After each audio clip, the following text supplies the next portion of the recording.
Era un sofocante martes de noviembre cuando las camionetas comenzaron a subir por el camino de tierra, levantando una densa nube de polvo. El calor del mediodía hacía temblar el aire sobre la tierra seca, y Elena observaba toda la actividad desde el porche, sabiendo que este sería su último día en la casa principal. Los hombres bajaron de los vehículos, secándose el sudor de la frente, vestidos con ropa oscura que no encajaba con la pesada rutina de la granja, y cargando maletines llenos de documentos legales. El esposo de Elena había fallecido hacía exactamente 3 meses, y el dolor aún era físico, un agotamiento constante que le pesaba en los hombros y las piernas a cada paso. Apretaba con fuerza la mano de su hijo pequeño, sintiendo cómo sus dedos se apretaban sobre los suyos cada vez que una voz masculina hablaba más fuerte en el patio. Nadie la miró directamente mientras caminaban por el patio, evaluando los graneros y el ganado como si fueran mercancía en una subasta, ignorando por completo a la mujer que había trabajado esas tierras durante más de una década. Si te gustan las historias de personas que luchan por sobrevivir contra viento y marea, suscríbete al canal. Comenta abajo desde dónde lo ves.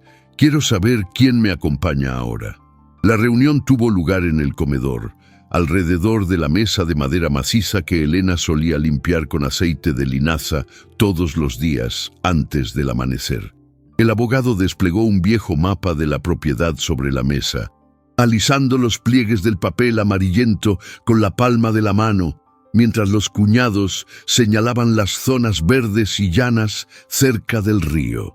Elena permaneció de pie, apoyada contra la pared, lejos de las sillas, escuchándolos repartirse lo que le quedaba a su esposo, sin que se le permitiera opinar ni objetar. La conversación giró únicamente en torno a las ganancias y el cambio de divisas, hasta que el abogado finalmente se volvió hacia ella y señaló un triángulo irregular en el extremo norte del dibujo. Era una zona conocida en la región como La Roca, una extensión de tierra poco profunda y llena de piedras que impedía cualquier tipo de siembra mecanizada. Dijeron, sin alterar el tono de voz, que esa sería la parte de ella y del niño, alegando que eran justos al asegurarle un lugar donde vivir, aun sabiendo que ese terreno nunca había mantenido a nadie. La mudanza debía ser inmediata, tan pronto como se firmaran las firmas y se intercambiaran los documentos sobre la mesa. Elena solo tenía unas horas para reunir ropa, utensilios de cocina, mantas y algunas cajas de comida seca, amontonándolo todo en una pequeña carretilla que usaban para la tarea. La caminata hacia la parte norte de la granja tomó casi una hora. El terreno se volvía más difícil y empinado a cada metro que se alejaban de la casa principal y del camino principal. Cuando llegaron, el sol ya estaba bajo, iluminando las piedras grises que cubrían el suelo por todos lados, dificultando incluso caminar.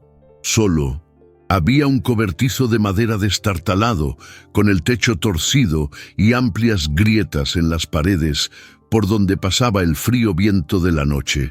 Contempló ese lugar inhóspito, rodeado de maleza seca y silencio, y se dio cuenta de que no había ninguna fuente de agua limpia cerca. Esto no era una herencia. Era una forma que la familia había encontrado de dejarlos en paz para que las dificultades terminaran el trabajo. La primera noche en la choza fue larga porque el viento se colaba por las grietas de las tablas, impidiendo que la habitación se calentara, incluso con los 2 abrigados en la única manta gruesa que habían conseguido traer. Elena se despertó antes del amanecer, con el cuerpo dolorido por el contacto directo con el duro suelo de tierra compacta, y notó marcas de roedores en los rincones donde habían dejado las cajas de comida. La prioridad del día no era la comodidad, sino tapar los agujeros más grandes de las paredes con trozos de madera vieja y barro que amasaba con sus propias manos en el exterior. Su hijo, sentado sobre una lona, observaba a su madre trabajar, muy silencioso para un niño de esa edad, como si comprendiera que el ruido podía atraer problemas. No había tiempo para llorar ni quejarse de la suciedad. Necesitaba asegurarse de que el techo aguantara si llovía y de que ningún animal entrara mientras dormían, convirtiendo la limpieza básica en una reparación de emergencia. La falta de agua corriente transformaba la simple rutina de beber y cocinar en una tarea agotadora que consumía buena parte de la mañana y la tarde. El pozo más cercano estaba en el límite de la propiedad vecina, lo que requería una caminata de 20 minutos por un sendero irregular lleno de piedras sueltas que podían hacerte tropezar un tobillo si no tenías cuidado.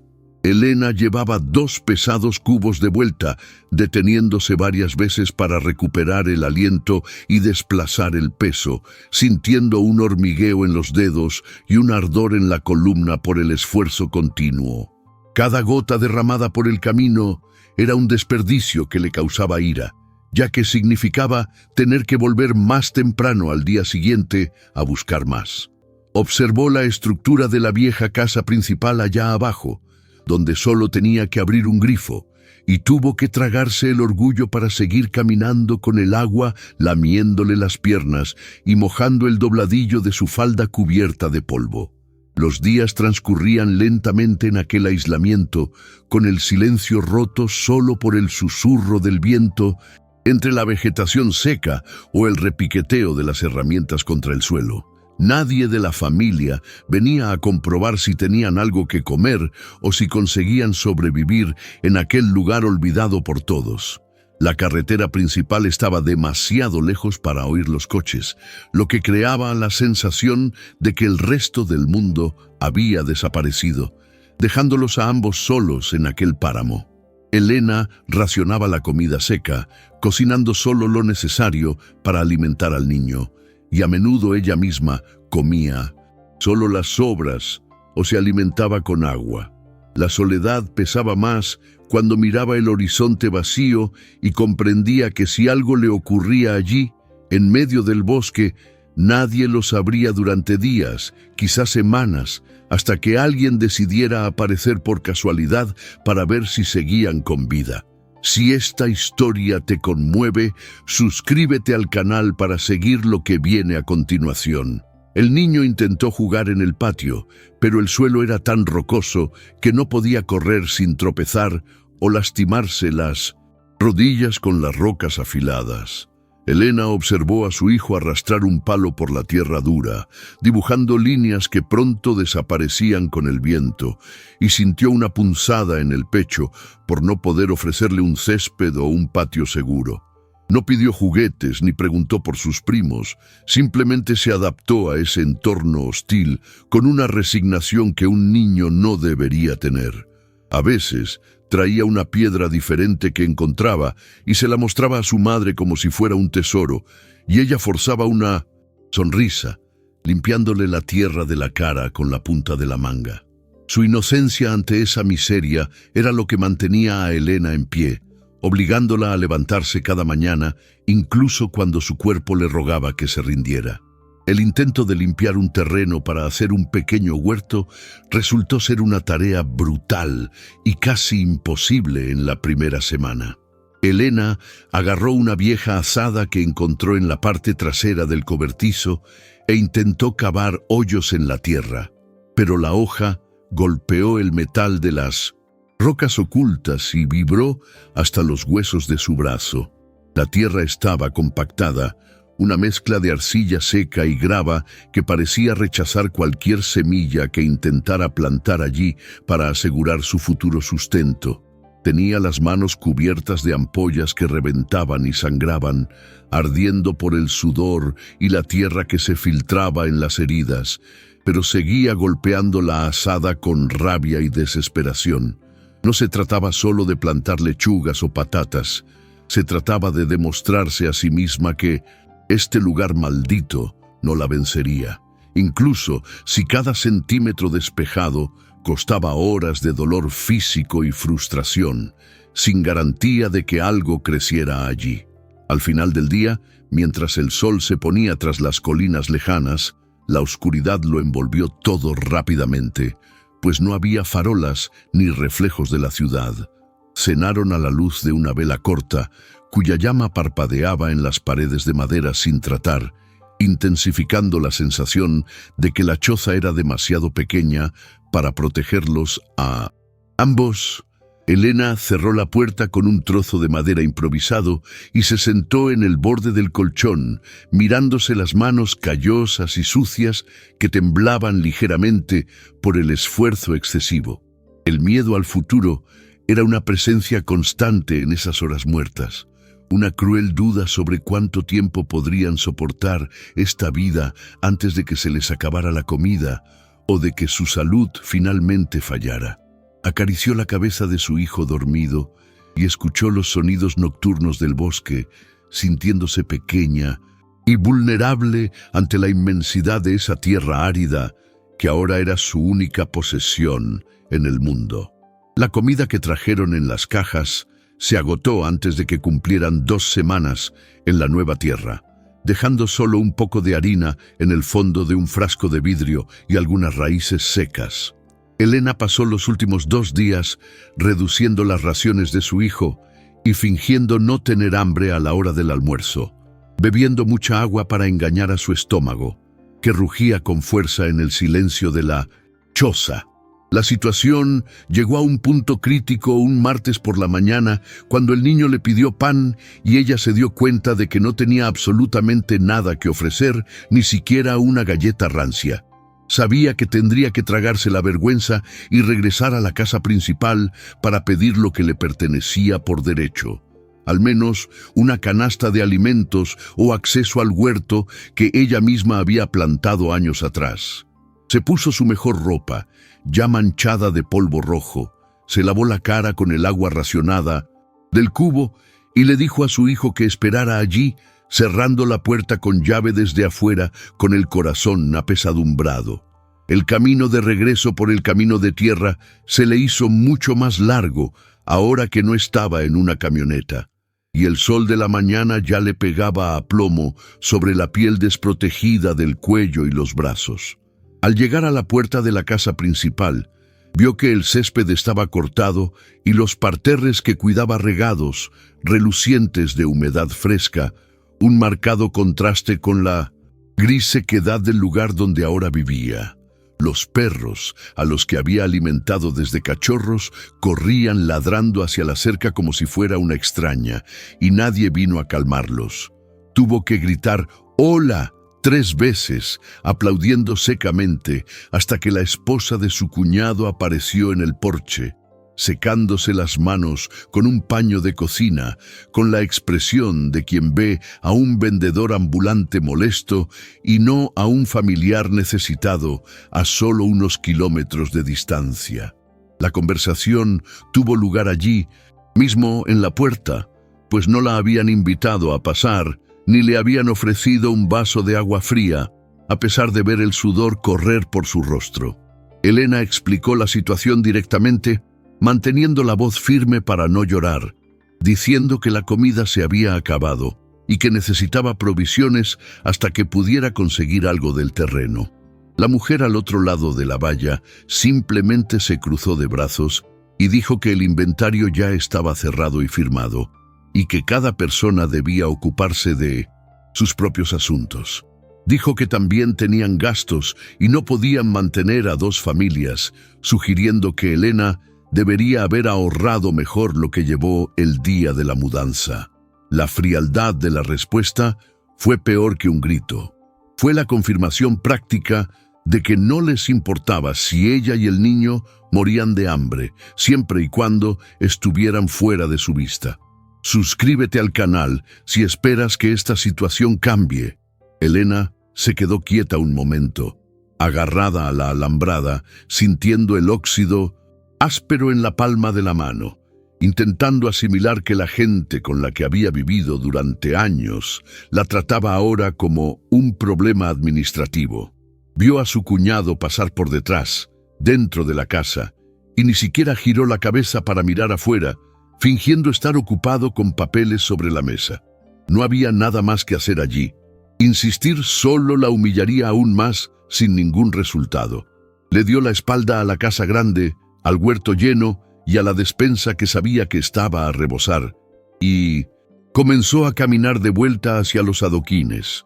La sensación de abandono era ahora total. No había red de seguridad, ni familiares, ni compasión. Solo era una mujer caminando sola por un camino de tierra sin nada en las manos. El regreso a la choza fue una de las cosas más difíciles que había hecho, pues a cada paso pensaba en qué le diría a su hijo cuando llegara con las manos vacías. El peso de la bolsa que llevaba doblada en el bolsillo se sentía como una acusación, un recordatorio físico de su incapacidad para proveer lo básico. Miró al suelo mientras caminaba y solo vio tierra seca y piedras, el mismo paisaje que la esperaba en su destino, sin árboles frutales ni señales de vida que la ayudaran. La ira comenzó a reemplazar al miedo, una ira ardiente que le subía por el cuello, no solo hacia sus familiares, sino hacia su propia pasividad al aceptar ese acuerdo absurdo el día de la lectura del testamento. Comprendió que firmar ese papel no era un acto de acuerdo, era una lenta sentencia de muerte que habían preparado con falsas sonrisas y abogados caros.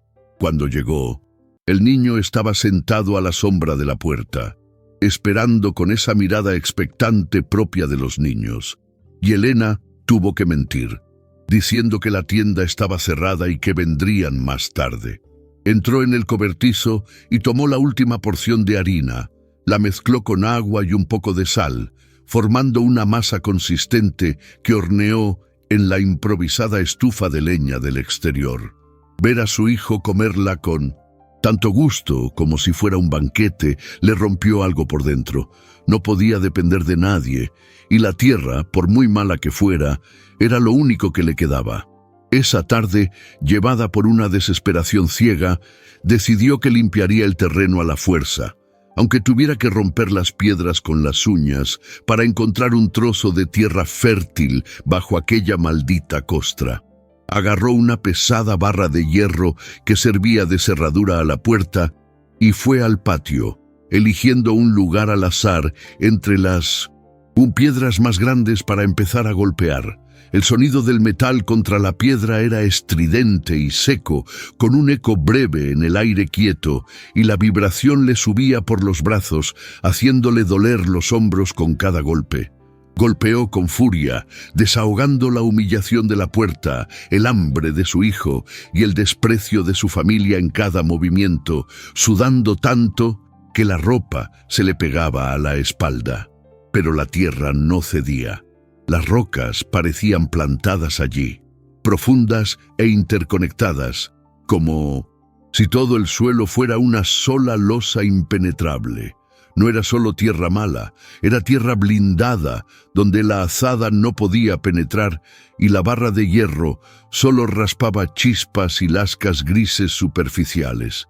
El agotamiento físico se apoderó de ella rápidamente bajo el sol de la tarde y Elena tuvo que detenerse, apoyada en la barra de hierro, respirando con dificultad y con el sabor a polvo en la boca seca. Contempló el hoyo mediocre que había logrado cavar tras una hora de brutal esfuerzo. Una tumba, poco profunda, llena de grava, inservible incluso para enterrar a un animal pequeño y mucho menos para sembrar sustento. La realidad de aquella tierra era peor de lo que había imaginado. No había tierra bajo las piedras, solo más piedras. Aquello no era una granja. Era una cantera abandonada que sus familiares le habían impuesto sabiendo perfectamente que allí no crecería nada. La crueldad no solo la estaba dejando pobre, sino que le estaba imponiendo una tarea imposible, obligándola a gastar sus últimas energías luchando contra una naturaleza invencible. Cayó la noche, con el frío de siempre, y Elena entró en la choza. Le temblaban tanto las manos que apenas podía sostener su jarra de agua. Se miró las palmas de las manos heridas, rojas e hinchadas por la fricción con el hierro, y sintió una lágrima cálida correr por su rostro, manchado de tierra, la primera que se permitió llorar. Su hijo ya dormía, ajeno a que no habría desayuno al día siguiente, y ella se sentó en el suelo junto a él abrazándose las rodillas. El silencio exterior era absoluto, indiferente a su dolor, y comprendió que si se quedaba allí esperando la bondad de alguien, ambos morirían dentro de esa caja de madera. La injusticia había sido sellada.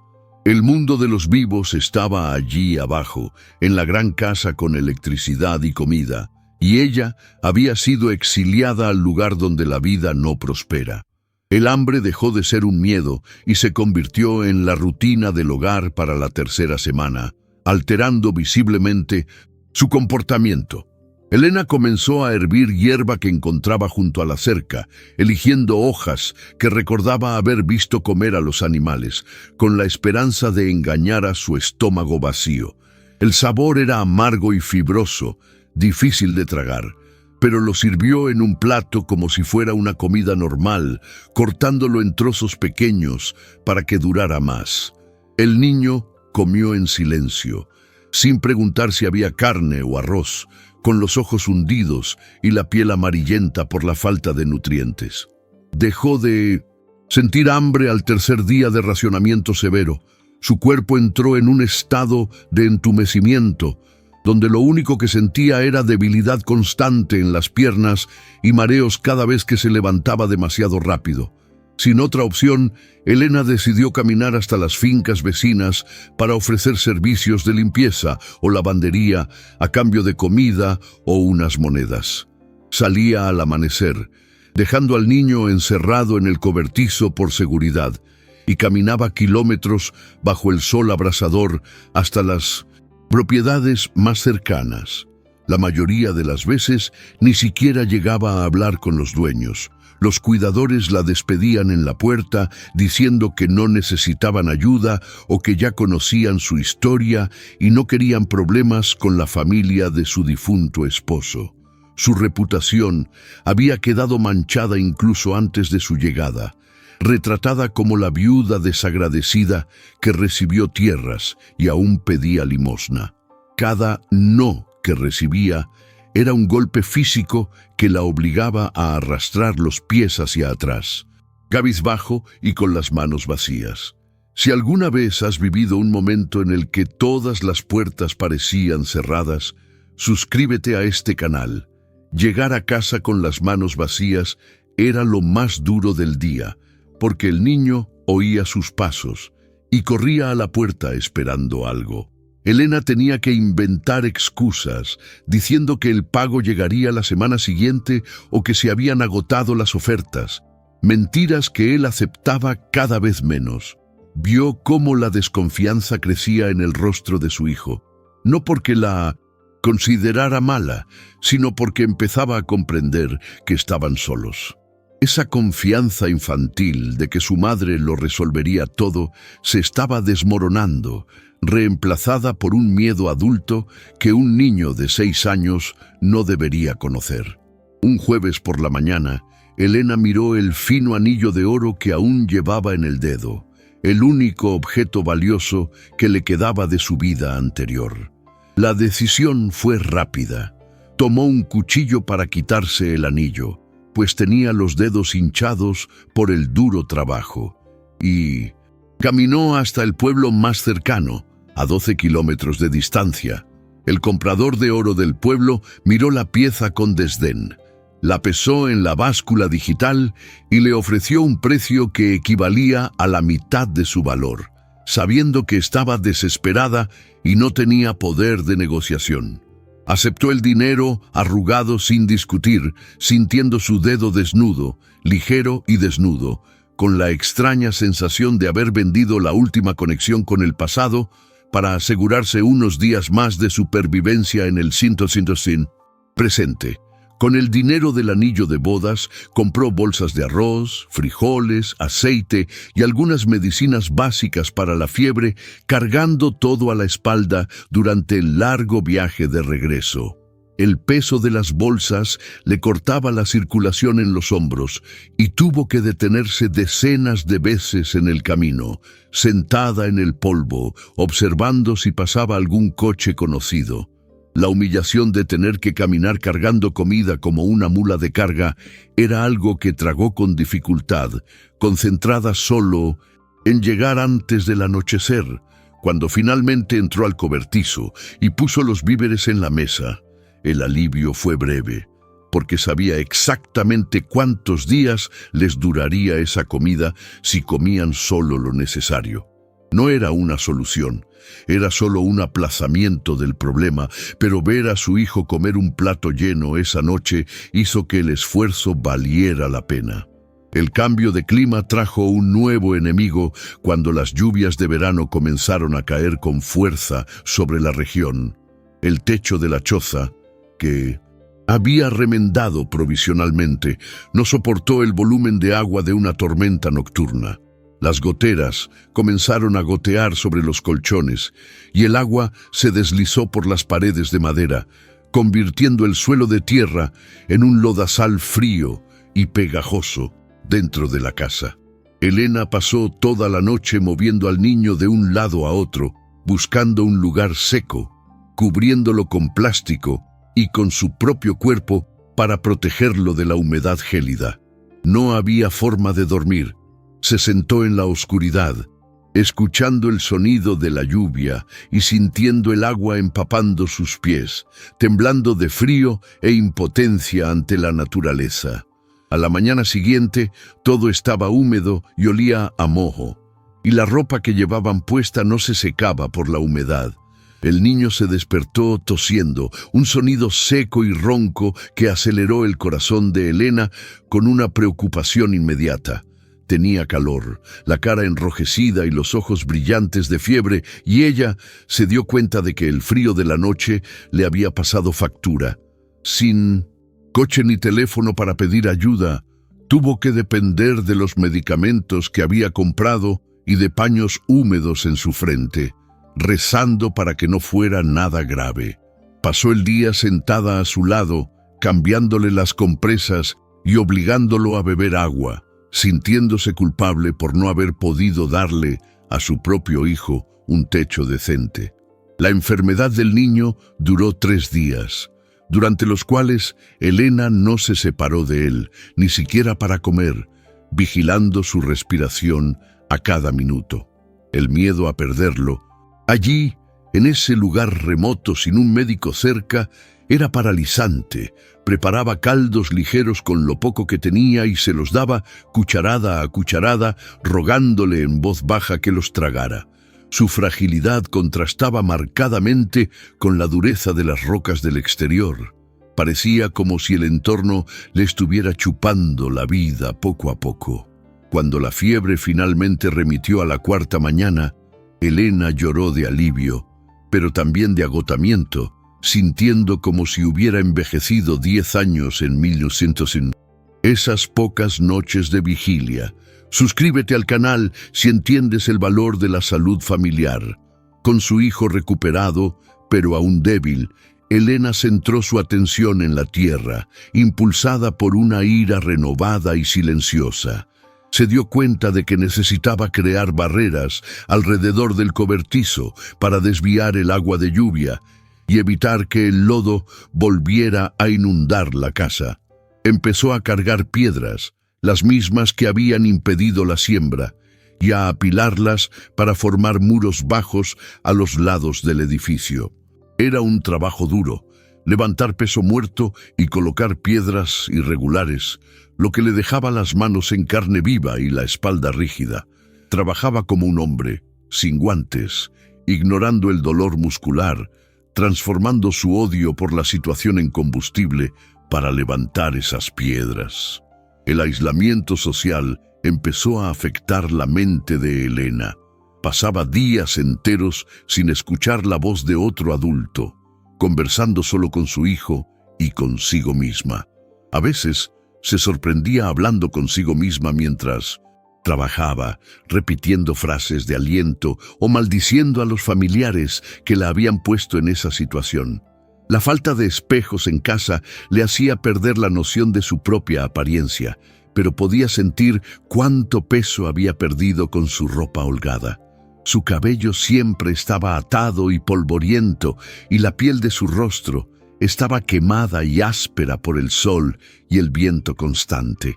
Se estaba integrando en ese paisaje hostil, perdiendo su suavidad y vanidad, convirtiéndose en una criatura de supervivencia centrada solo en no morir. La comida comprada con el dinero de la venta del anillo de bodas empezó a escasear, y la desesperación volvió a rondar la puerta de la choza con más fuerza que antes. Elena intentó sembrar de nuevo, esta vez en macetas y latas viejas que encontró en la basura, usando la poca tierra que pudo raspar de entre las grietas de las rocas. Plantó semillas de frijol que había separado de la bolsa de comida, cuidando esos brotes como si fueran joyas preciosas. Ver una pequeña hoja verde emerger en medio de todo ese gris fue un momento de alegría desmesurada. Sacaba las latas al sol por la mañana y las recogía por la noche, protegiendo esas frágiles plantas de cualquier amenaza, depositando toda su esperanza en ellas para ver algo crecer y prosperar bajo su cuidado. Sin embargo, una tarde, un fuerte viento volcó las latas del porche, esparciendo la poca tierra y rompiendo los frágiles tallos de los frijoles. Elena llegó del pozo y vio los daños. Semanas de trabajo destruidas en segundos por el viento, las plantas muertas en el suelo. Esta vez no gritó ni lloró, simplemente se agachó y comenzó a recoger la tierra con las manos, devolviéndola mecánicamente a las latas, aún sabiendo que las plantas no sobrevivirían. Fue en ese momento que sintió un escalofrío interior, la certeza de que la naturaleza no quería que se quedaran. La lucha parecía inútil, como si el lugar tuviera voluntad propia para expulsarlas, rechazando cualquier intento de domesticación o de vida. Su relación con su hijo cambió. Dejó de jugar y pasaba la mayor parte del tiempo sentado, tranquilo y observándola con atención. Aprendió a no pedir comida fuera de las horas de comida y a ayudar con las tareas domésticas, llevando leña para el fuego o sosteniendo herramientas. Ver su infancia robada por la necesidad de sobrevivir le dolía más a Elena que el hambre misma. Estaba madurando demasiado rápido, con una mirada preocupada que no encajaba con su rostro infantil. Intentaba contarle cuentos por la noche para distraerlo, pero su voz se quebraba y los cuentos parecían falsos ante la dura realidad que vivían durante el día. Una tarde, mientras buscaba leña seca más allá del cobertizo, Elena vio pasar la camioneta de su cuñado por el camino, levantando polvo. Se escondió tras un arbusto seco, con el corazón latiendo con fuerza, no de miedo, sino de vergüenza al ser vista en ese estado, sucia y rebuscando leña. Sus vidas seguían con normalidad allá abajo. Tenían coche, gasolina y, sin duda, iban al pueblo a atender sus asuntos o comprar cosas innecesarias. La distancia entre su vida y la de ellos no era solo geográfica, sino un abismo moral. Esperó a que el coche desapareciera en la curva antes de salir de su escondite, sintiéndose como un animal acorralado en su propia tierra. Suscríbete al canal para ver lo fuerte que es esta mujer. La necesidad le hizo perder el asco y el miedo a ciertas cosas. Mató con una piedra a una serpiente que apareció cerca de la puerta y, por un instante, consideró si la carne era comestible, antes de apartar la idea con horror. La línea entre civilización y barbarie se difuminaba. Lavaba la ropa en un cubo con muy poco jabón, restregando hasta que le dolían los dedos, intentando mantener la dignidad de estar limpia, incluso si la ropa estaba rota y desteñida. La limpieza era la única forma de resistencia que le quedaba, la prueba de que seguían siendo personas y no animales salvajes. A Elena le dolía el cuerpo crónicamente. No había una posición cómoda para dormir o sentarse y sus articulaciones crujían con cada movimiento. Tenía las manos callosas, con la piel gruesa y agrietada que se enganchaba en las telas, y las uñas siempre cortas y sucias de tierra negra que no se quitaba con el agua. Se miraba las manos y ya no las reconocía. Parecían las manos de una desconocida, de una trabajadora que había vivido toda su vida en el campo, no las manos de la mujer que había cuidado la casa y bordado en toallas meses atrás. La transformación física era la prueba visible de todo lo que había perdido y del brutal esfuerzo que hizo para seguir existiendo. La decisión de intentar una excavación profunda surgió de una simple observación. Notó que el agua de lluvia se escurría muy rápido en un punto específico del terreno, cerca de una gran roca plana. No formaba charcos. El agua simplemente desaparecía en la tierra, lo que indicaba que podría haber una fisura o un suelo más poroso debajo. Fue una apuesta arriesgada, gastando valiosas calorías, cavando un hoyo en lugar de buscar comida, pero su lógica le decía que si encontraba agua o tierra fértil, salvaría el futuro. Preparó sus herramientas la noche anterior: la barra de hierro, la vieja azada y una pala sin mango, alineándolas como armas para una batalla final. Aquella mañana amaneció gris y sofocante, con el aire pesado que precede a una tormenta, y el silencio absoluto en el suelo.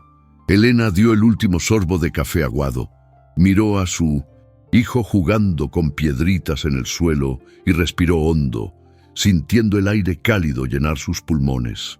Se ató un paño a la cabeza para absorber el sudor, se puso sus botas gastadas y caminó hasta el lugar elegido cerca de la roca plana. No había garantía de éxito, solo la terquedad de quien no tiene nada que perder. Levantó la barra de hierro por encima de su cabeza, apuntó a una grieta entre las rocas y asestó el golpe con todas las fuerzas que le quedaban en su delgado cuerpo. El sonido que hizo la barra de hierro al impactar contra el suelo no fue el crujido seco del metal contra la piedra que esperaba oír en aquel terreno maldito.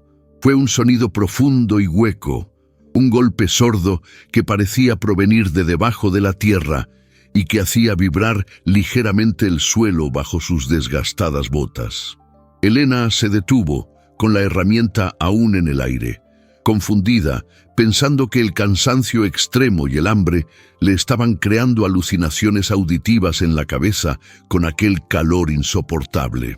El chico, que estaba sentado a unos metros jugando con palos, levantó inmediatamente la cabeza y preguntó qué había sido aquello, demostrando que el ruido había sido real y físico. El silencio volvió a dominar el terreno, pero ahora había una tensión diferente en el aire, pues aquel eco sugería que el suelo allí no era tan sólido como el resto de la propiedad rocosa. Volvió a golpear el mismo punto, esta vez con precisión calculada y mucha más fuerza, y el sonido hueco se repitió aún más alto y claro. Parecía como si estuviera golpeando la tapa de un tambor gigante enterrado, no una roca natural que siempre había estado fijada al suelo. La vibración en sus manos indicaba sin duda que había un espacio vacío justo debajo de esa capa superficial de grava y tierra compactada.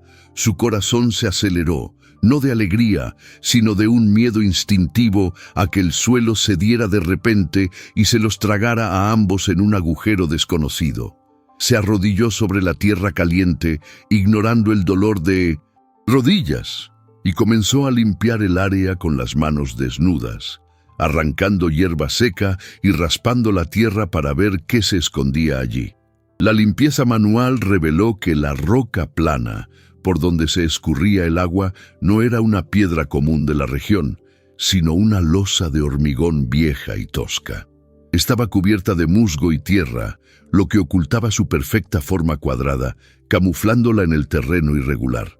Elena sintió un escalofrío al darse cuenta de que era una construcción humana, algo hecho a propósito para encerrar u ocultar algo en ese terreno olvidado. Corrió al cobertizo y agarró la pala sin mango, volviendo a cavar alrededor de la losa con una energía nerviosa que no había sentido en semanas. El hambre y la debilidad pasaron a un segundo plano. La adrenalina de descubrir algo en ese lugar muerto la hizo trabajar con rapidez, echando tierra a los lados mientras su hijo la observaba atentamente. Suscríbete al canal si también quieres descubrir qué nos acompaña ahí abajo. Tras limpiar los 4 bordes de la estructura, Elena encontró un grueso anillo de hierro, casi completamente corroído por el óxido, incrustado justo en el centro de la losa de hormigón. Sin duda, era una entrada, una pesada puerta horizontal que conducía a un lugar subterráneo que no figuraba en ningún mapa ni documento de división de herencia. Intentó tirar del anillo con las manos, pero el peso era absurdo y el áspero metal le cortaba la piel de los dedos sin que la tapa se moviera ni un centímetro. Se dio cuenta de que necesitaba palanca mecánica. Encajó el extremo de la barra de hierro dentro del anillo y usó una piedra más pequeña como apoyo, creando una palanca improvisada para intentar vencer la gravedad y años de abandono. Elena apoyó todo el peso de su delgado cuerpo en el extremo de la barra de hierro, empujando con los dientes apretados y los pies firmemente en el suelo. Se oyó un horrible raspado, de piedra contra piedra y metal crujiendo, y la losa de hormigón se elevó unos centímetros, liberando una bocanada de aire frío. El olor que salía del interior era a tierra húmeda y aire estancado, pero no era olor a podredumbre, era el olor de algo guardado. Siguió forzando, gimiendo de esfuerzo, hasta que logró arrastrar la pesada tapa lo suficiente como para abrir una abertura lateral por la que podía pasar una persona. Cayó sentada en el suelo, jadeando y temblando, mirando el oscuro agujero que se abría en la tierra iluminada por el sol. Un rectángulo negro que parecía respirar. Se acercó al borde con mucho cuidado y vio unos toscos escalones de piedra que descendían en la oscuridad, pero la luz del sol iluminaba el inicio del descenso. Justo en la entrada, en unas estanterías talladas en la sólida pared de tierra, lo que vio le aflojó las piernas con un alivio inmediato. Había montones de latas viejas de metal, gruesos frascos de vidrio sellados con cera y herramientas agrícolas de mango largo apoyadas contra la pared, todas cubiertas de polvo, pero intactas. No era solo un agujero o un pozo, era un antiguo refugio, una despensa subterránea o un sótano construido quién sabe cuándo. Por primera vez desde que llegó a ese lugar maldito, Elena sintió que la suerte había dejado de vencerla y le ofreció una mano para levantarla, allí mismo, bajo las piedras que todos despreciaban. Elena improvisó una antorcha con un trozo de tela vieja enrollado en un palo y empapado en restos de aceite de cocina, pues la oscuridad de abajo parecía absoluta y peligrosa. Ordenó a su hijo que montara guardia al borde del agujero y comenzó a bajar los escalones de piedra con mucho cuidado, sintiendo que el aire se enfriaba con cada paso. El olor no era a moho ni a podredumbre como esperaba, sino a tierra seca y madera vieja, un aroma preservado que recordaba a viejos silos de grano. Las paredes de aquel espacio subterráneo estaban revestidas de piedras ensambladas con una precisión manual que faltaba en las modernas construcciones de la granja de arriba. Al llegar al terreno llano, levantó la antorcha y la luz naranja reveló una habitación espaciosa, seca y ordenada, que parecía haber estado cerrada el día anterior, aunque la espesa capa de polvo en el suelo indicaba años de abandono. En estantes tallados a los lados de la pared, había docenas de gruesos frascos de vidrio herméticamente cerrados que contenían melocotones en almíbar, trozos de carne conservados en manteca y verduras que conservaban su color original. Elena cogió uno de los frascos con manos temblorosas, limpió la capa de polvo con el dobladillo de su falda y vio la fecha escrita a mano en una etiqueta descolorida.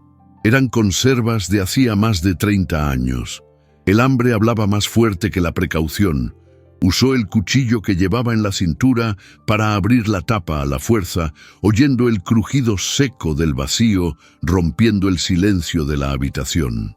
El dulce aroma a fruta cocida llenó el aire y probó un trozo con sus dedos sucios, sintiendo el azúcar subir por su sangre y traer una energía inmediata que hizo que sus ojos se llenaran de lágrimas. Adentrándose en el refugio, más allá de los estantes de comida que le aseguraban la supervivencia inmediata, encontró un sólido banco de trabajo de madera noble. Sobre él, y colgado en la pared, había herramientas agrícolas que ya no se fabricaban, azadas forjadas en hierro puro, picos pesados, cadenas gruesas y sierras de mano. Todo estaba cubierto con una fina capa de grasa vieja que había impedido que el óxido destruyera el metal durante todo ese tiempo de abandono. Elena pasó la mano por el mango de un pico, sintiendo la madera lisa y pulida, afinada por manos expertas, y se dio cuenta de que estas herramientas eran muy superiores a la chatarra que había intentado usar en el exterior. Este lugar no era solo una despensa, era un taller oculto, un refugio planificado por alguien que sabía que la verdadera riqueza de la granja provenía del trabajo manual. Suscríbete al canal si crees que la son. Verdad siempre sale a la luz en el momento justo. Debajo del mostrador, oculta tras unas cajas de madera vacías, había una caja de metal negra, cerrada con un candado ya podrido por el paso del tiempo.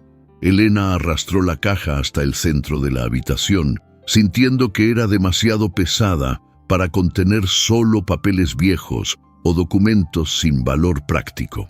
Usó el pico que estaba en la pared para romper la cerradura oxidada con un golpe seco, haciendo que el metal cediera con un fuerte crujido que resonó en las paredes de piedra. Al levantar la pesada tapa, el resplandor de la linterna se reflejó en algo que la hizo contener la respiración. No eran joyas, sino docenas de antiguas monedas de plata maciza y una bolsa de lona con semillas ancestrales, de esas que ya no se vendían. Junto con la plata y las semillas, había un cuaderno de tapa dura y un mapa dibujado a mano en papel vegetal que detallaba la topografía original de la finca. Elena abrió el mapa sobre el mostrador y lo sostuvo, a contraluz, descifrando las líneas azules que el antiguo dueño, probablemente el abuelo de su esposo, había trazado cuidadosamente. El dibujo mostraba claramente que el terreno rocoso donde se encontraba no era naturalmente seco. El agua de un manantial caudaloso fluía justo debajo, canalizada intencionalmente a través de galerías de piedra para evitar el desperdicio. El rocón rocoso no era un páramo inútil, era la fuente natural de agua de toda la región, el manantial principal que había sido cubierto con losas para su protección y luego olvidado por las generaciones posteriores que solo miraban la superficie. Subió las escaleras de vuelta a la luz del día, cargando el mapa y algunas latas de comida, con la cabeza dándole vueltas ante la nueva realidad que sostenía en sus manos. Su hijo la esperaba temeroso en el borde, y ella lo abrazó con fuerza, sintiéndose diferente de la mujer derrotada que había bajado minutos antes. La tierra inútil que le habían dado era, de hecho, el corazón palpitante de la granja, y la sequía que enfrentaba era solo un grifo cerrado que ahora sabía exactamente cómo abrir. Sus parientes creían que le estaban dando un cementerio de piedra para morir de hambre, pero le habían dado la clave para la supervivencia y la independencia que tanto necesitaba. Miró el horizonte donde se alzaba la gran casa y sintió una fría calma. Las tornas habían cambiado, pero nadie tenía por qué saberlo todavía.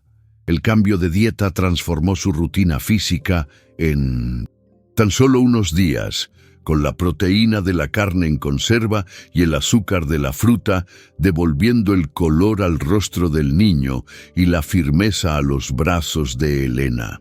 Pasaba las noches estudiando el mapa a la luz de una linterna, comparando los dibujos en papel con la disposición de las rocas en el terreno, comprendiendo por fin la lógica de aquel lugar.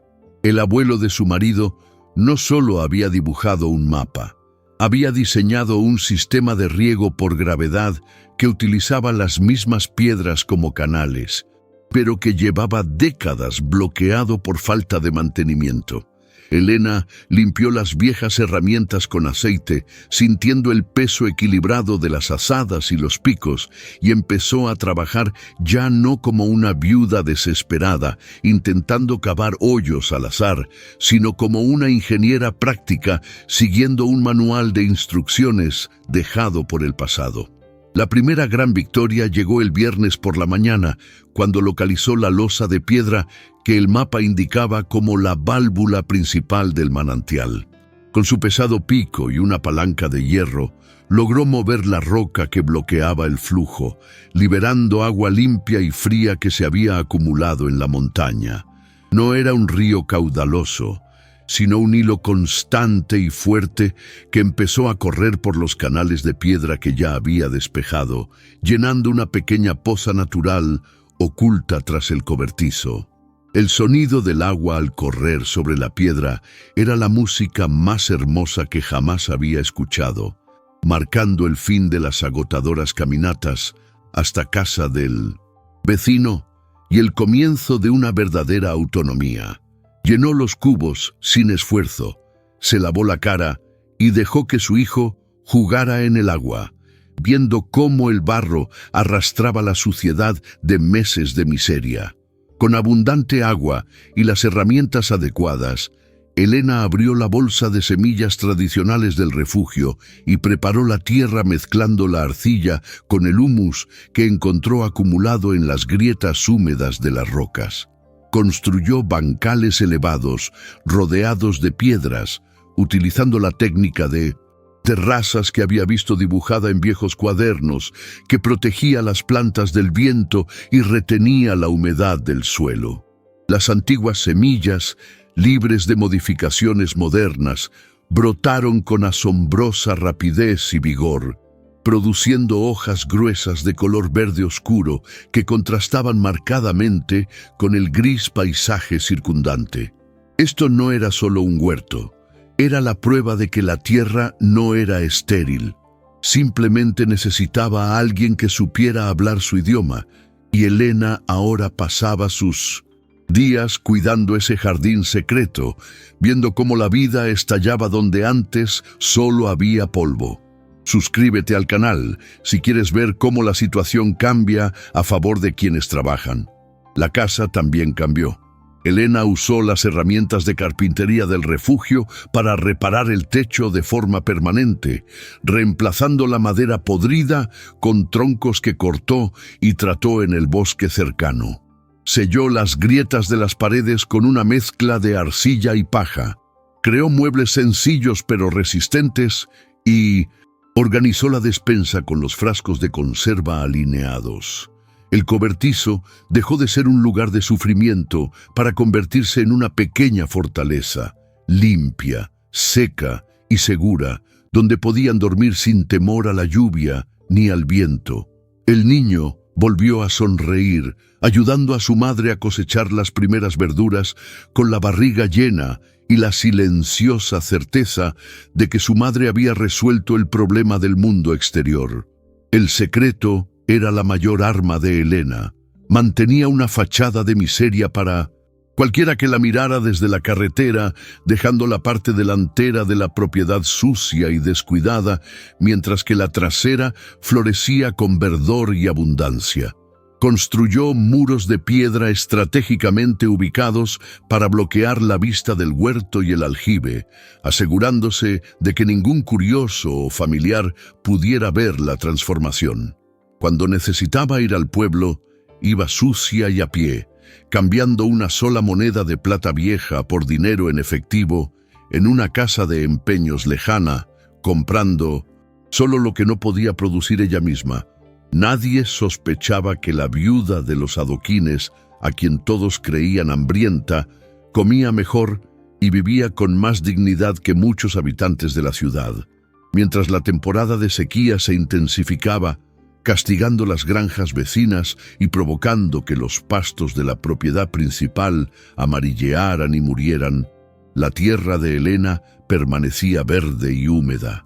Observaba desde lejos, oculta entre las rocas, cómo las camionetas de sus cuñados iban y venían a toda prisa, probablemente comprando forraje caro y contratando camiones cisterna para salvar al ganado.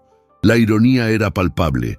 Ellos tenían las tierras llanas y fértiles que ahora se resecaban bajo el sol, mientras que ella, en la tierra de piedras desechadas, poseía la única fuente de agua viva de la región. No sentía lástima, solo la fría calma de quien sabe que se acerca la hora de la justicia y que esta vez ella estaría en posición de decidir quién bebe y quién tiene sed. La sequía llegó a su punto máximo en enero, secando por completo el arroyo que abastecía la sede de la granja y convirtiendo los verdes pastos de los suegros en tierra amarillenta y dura donde el ganado moría de sed. Sin otra opción, y viendo que sus pérdidas aumentaban cada día, condujeron por el camino hacia las tierras de Helena, quizás con la esperanza de encontrar agua o simplemente para comprobar si ya se había dado por vencida y se había ido. Helena oyó los motores de los coches y esta vez no corrió a esconderse. Permaneció en el porche renovado, con ropa limpia y junto a su hijo, que ahora parecía fuerte y sano. Cuando los hombres bajaron de los camiones, la impresión fue física. Se detuvieron en el portón improvisado sin palabras, contemplando el oasis verde que brillaba en medio del paisaje muerto, con el inconfundible sonido del agua corriendo, llenando los tanques de piedra de fondo. La conversación que siguió estuvo libre de gritos y acusaciones emotivas. Fue un intercambio seco y duro de realidades comerciales entre terratenientes vecinos. Con la voz temblorosa, intentaron argumentar que el agua que brotaba de allí pertenecía a la finca original y que ella estaba desviando un recurso natural que les pertenecía por herencia histórica. Helena entró al cobertizo y regresó con una copia del contrato que ellos mismos la habían obligado a firmar, leyendo en voz alta la cláusula que establecía que el pedregullo y todo lo que se encontraba en su superficie y subsuelo le pertenecía exclusivamente, independientemente del registro de la propiedad. El silencio que se apoderó del grupo fue denso. Se dieron cuenta de que su avaricia al aislarla legalmente había sido la misma trampa que ahora les impedía tocar esa agua sin permiso. El cambio de poder se produjo cuando el cuñado mayor, humillado y cabizbajo, le preguntó si podía darles agua a los animales para que no murieran ese fin de semana. Helena no se la ofreció gratis, ni por caridad familiar, porque sabía que no harían lo mismo por ella si la situación se invertía. Fijó un precio por litro, el mismo que cobraban los camiones cisterna de la ciudad, exigiendo el pago por adelantado en efectivo o por transferencia bancaria en el acto. No tuvieron más remedio que aceptar, firmando cheques allí mismo sobre el capó caliente del coche, mientras veían a su hijo abrir la compuerta del tanque con una facilidad que no habían tenido en sus vidas. La justicia no venía de un juez, venía de la necesidad básica que habían intentado negarle y que ahora le compraban. Suscríbete al canal si estás de acuerdo en que el mundo gira y pone a cada uno en su lugar. Mientras las camionetas llenaban sus tanques móviles con el agua cristalina que fluía de las rocas, Helena observaba la escena sin una sonrisa victoriosa, solo con la seriedad de quien protege lo suyo. Vio la ira contenida en sus ojos, mezclada con el arrepentimiento de haber desechado la parte inútil de la granja sin investigar qué había debajo. Esas rocas que usaban como símbolo de rechazo eran, de hecho, la tapa de la caja fuerte más valiosa de la región, y le entregaron la llave pensando que era basura. Su partida levantó polvo en el camino, pero esta vez el polvo no la incomodó, porque la tierra de Helena era húmeda y firme, anclada por el agua que garantizaba el futuro. Los meses siguientes consolidaron la nueva realidad de la región, y Elena se convirtió en la principal proveedora de productos orgánicos y agua durante las sequías cíclicas. Utilizó el dinero de las ventas para renovar el interior de la casa, instalando pisos y ventanas nuevos, pero conservó la fachada exterior de piedra como recordatorio de dónde provenía su fuerza. Su hijo creció aprendiendo a manejar el viejo sistema de riego, entendiendo que el valor de las cosas no está en su apariencia, sino en su utilidad y el trabajo que se les dedica. Nunca volvieron a ser aceptados en la mesa del comedor de la gran casa, y a Elena eso nunca le importó. La independencia que se había ganado con esfuerzo, y esfuerzo valía más que cualquier falsa armonía familiar. La historia termina donde empezó, en el porche, pero ahora sin el miedo al hambre ni al abandono que acecha en la puerta al caer la noche. Elena se sienta en la mecedora y escucha el eco lejano bajo el suelo. Ese sonido hueco que una vez fue un misterio aterrador y ahora es el latido de su propiedad. La tierra rocosa no era un castigo, era una fortaleza camuflada que exigía ser destruida para revelar su verdadero valor. Mira al horizonte, donde las luces de la ciudad brillan en la distancia, y sabe que nadie la sacará de allí jamás. El relato de quienes sobrevivieron al descarte demuestra que no hay tierra inútil, solo personas que no saben cavar lo suficientemente profundo para encontrar la verdad.